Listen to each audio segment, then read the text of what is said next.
Merhabalar, Gül'ün Mutfak Aşkı YouTube kanalına hoş geldiniz. Bugün kanalımda kelle paça tarifi hazırlayacağım. Biraz rahatsızım ve rahatsızlığım devam ediyor.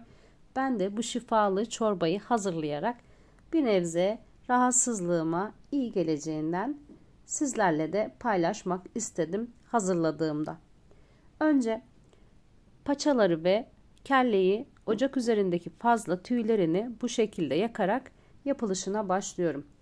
Uç kısımlarında, kenar kısımlarında parça parça tüyler kalmış ve ben yüksek ateşte bu şekilde çevirerek üzerindeki tüyleri yaktım. Kelleyi de aynı şekilde aynı işlemi uygulayacağım. Baş kısımlarında tüyler ve kıllar var. Bu şekilde temizliyorum. Temiz kelle paça aldım ama ne kadar temiz olursa olsun iyice tekrardan ocak üzerinde tüylerini yaktım.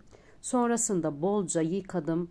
Sudan çıkarttım, suya aldım. 10 defa yıkadım içime sinene kadar. Sabahtan başladım, akşama kadar kelle paçayla uğraştım diyebilirim. Pişene dek yıkadım. Önce gördüğünüz gibi her tarafına temizlediğim, yıkadığım kelle paçayı bir tencere içerisine alıyorum.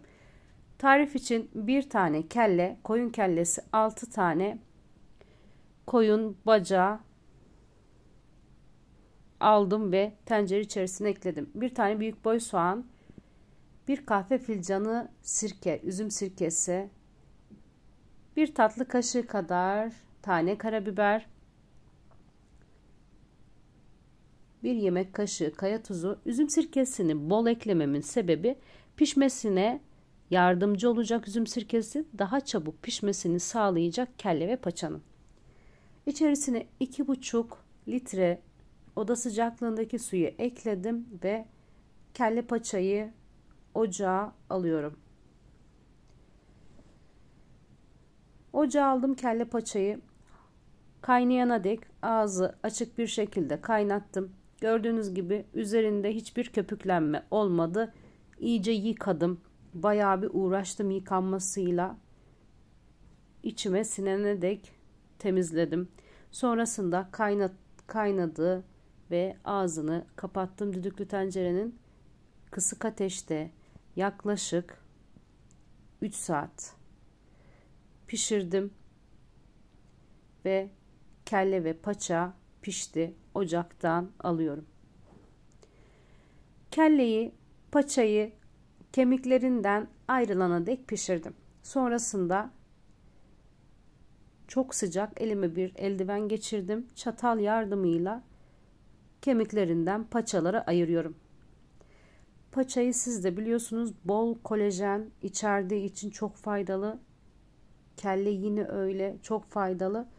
Hasta olduğunuzda eğer ki seviyorsanız kesinlikle yapmanızı öneriyorum. Faydalı olduğu için çocuklarınıza bol bol içirin. Ben içirdim. Parçalara ayırdığım kelle ve paçayı bir bıçak yardımıyla daha küçük parçalara ayırıyorum. Kelleyi paçayı hiç soğutmadan çatalla temizledim. Sonrasında küçük parçalara ayırıyorum. Çok fazla küçültmedim. Gördüğünüz gibi 6 tane paça, bir tane kelleden çıkan et ve kolajen. Sıra geldi çorbayı hazırlamaya. Bir yemek kaşığı unu tencere içerisine aldım. Üzerine 3 yemek kaşığı kadar zeytinyağı ilave ettim. Çok fazla yağ eklemedim. Zaten suyu yağlı olduğu için gerek duymadım. Siz dilerseniz ilave edebilirsiniz. Unu kavurduktan sonra 2 su bardağı soğuk suyla eklediğim unu açıyorum. Bu aşamada sıcak su kullanırsanız ya da sıcak kelle paçanın suyunu eklerseniz topaklanma olur ve istediğiniz kıvama ulaşamazsınız. Soğuk suyla önce açmanız gerekiyor. 2 su bardağı suyla meyanesini hazırladım. Sonrasında 2 litre kaynamış et suyunu ekledim. Yani kelle paçayı kaynattığım suyu ekledim. Kaynamaya tekrar bıraktım. Hazırladığım suyu. Üzerindeki oluşan köpükleri alıyorum.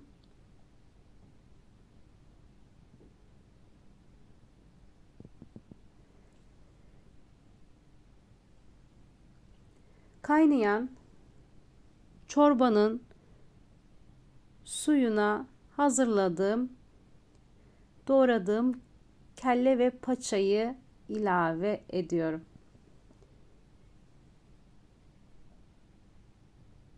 Karıştırıyorum kelle ve paça etini. Bol vitaminli bir çorba tarifi kanalımda sizleri bekliyor. Sevmeseniz bile şifa niyetine hazırlayıp içmenizi öneriyorum. Dışarıda yemeye kalksanız bayağı bir pahalı bir çorba. 1 çay kaşığı kadar tuz ilavesi yaptım. Öncesinde tuz eklediğim için suyuna 1 çay kaşığı kadar yeterli geldi.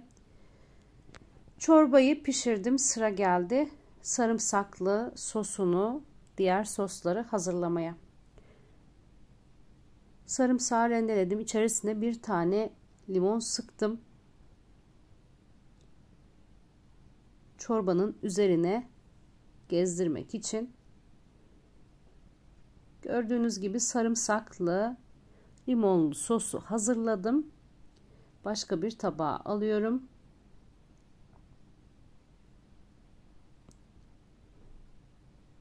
Tava içerisinde yağ hazırlayacağım. 1 kahve fincanı zeytinyağını bir tava içerisine aldım. Üzerine 2 tatlı kaşığı toz kırmızı biberi ekledim ve bu aşamada altını kapattım. Yağlı bir sos hazırladım.